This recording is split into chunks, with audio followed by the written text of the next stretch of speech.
keajaiban di kamarku, karya dari Emil Valentino. Di kamar kecil yang hangat, tersimpan rahasia yang belum pernah disadari pemiliknya. Rahasia itu tersembunyi tepat di bawah tempat tidur pemiliknya. Tina adalah anak kelas 4 SD yang suka menunda merapikan kamar. Ia sering membiarkan mainan dan barang-barangnya berserakan begitu saja. Menurutnya, merapikan kamar selalu bisa nanti saja. Suatu malam, Tina kehilangan pensil favoritnya. Ia menyalakan senter dan mengintip ke bawah tempat tidur. Ia tidak menyangka pencariannya akan membawa petualangan besar. Tiba-tiba, lantai di bawah tempat tidur melengkung seperti pintu rahasia. Dari sana, cahaya misterius terlihat perlahan muncul. Tina merasa penasaran sekaligus sedikit takut. Tanpa sengaja, Tina terpeleset dan jatuh ke dalam cahaya itu.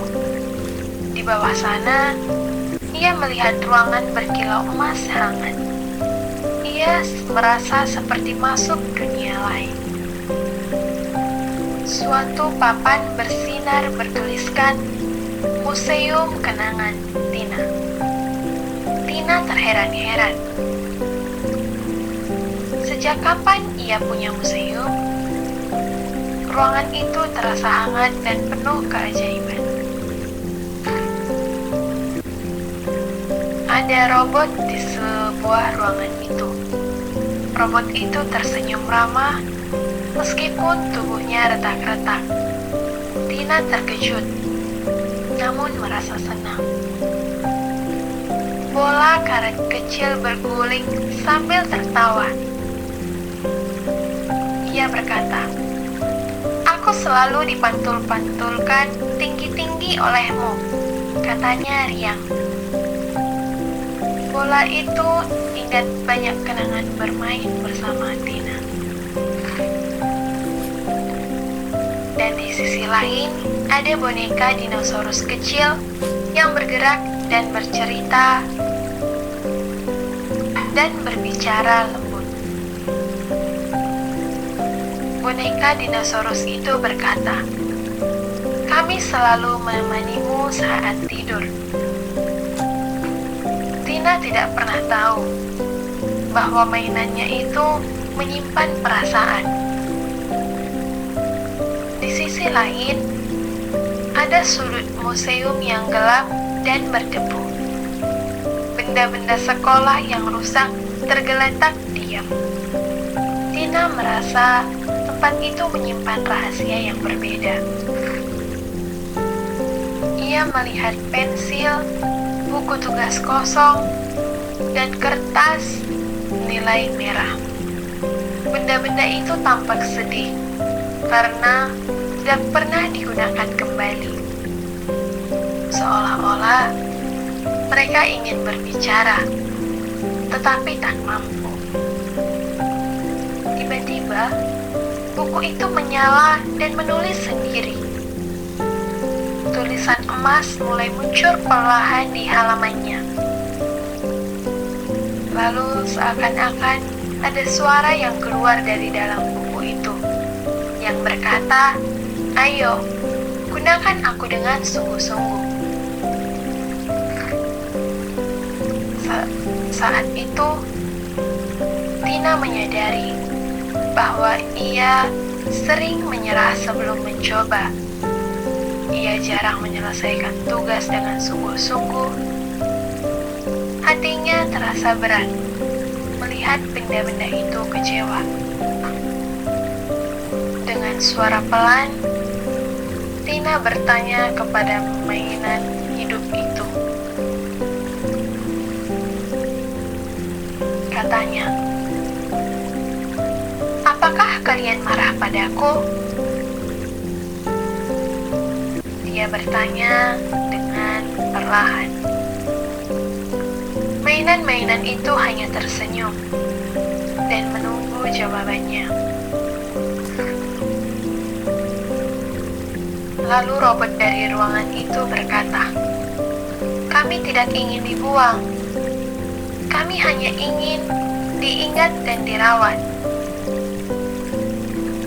Tiba-tiba, Tina terdiam. Dia merasa bersalah sekaligus tersentuh. Sejak saat itu, Tina berjanji akan menjaga barang-barangnya dengan baik. Ia ingin memperbaiki dan merawat yang masih berguna. Janji itu membuat museum bersinar lebih terang dari sebelumnya.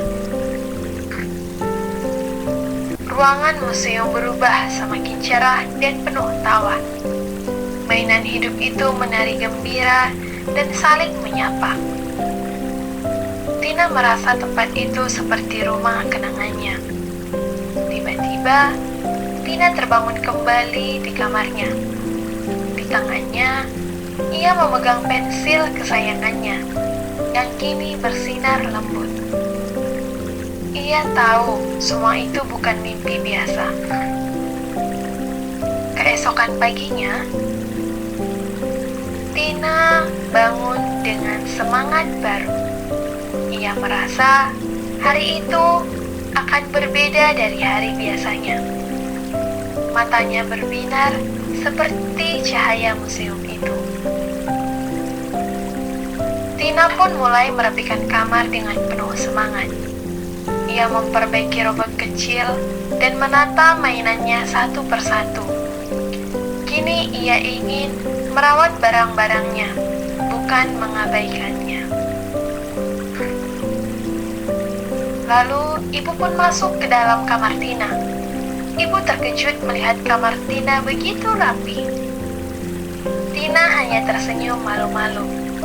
Kata ibunya, "Wah, ini benar-benar keajaiban." Lalu, Tina menceritakan tentang museum di bawah tempat tidurnya. Ibunya tampak bingung, tetapi ikut tersenyum lembut. Kata ibunya, "Mungkin kamu memang punya dunia rahasia." Setelah itu, barang kenangan tidak boleh dibiarkan berantakan. Kenangan harus dijaga, bukan dilupakan. Mereka menyimpan cerita yang tak akan pernah terganti. Tina merasa ingin menjaga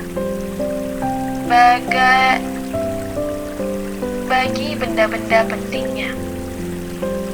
Ia ingin menjaga kenangan seperti menjaga teman. Kini, ia tidak ingin membuang suatu barang pun dan ingin merawatnya. Pesan moral dari cerita ini adalah keberanian bukan berarti tidak takut, tetapi berani menghadapi rasa takut itu sendiri.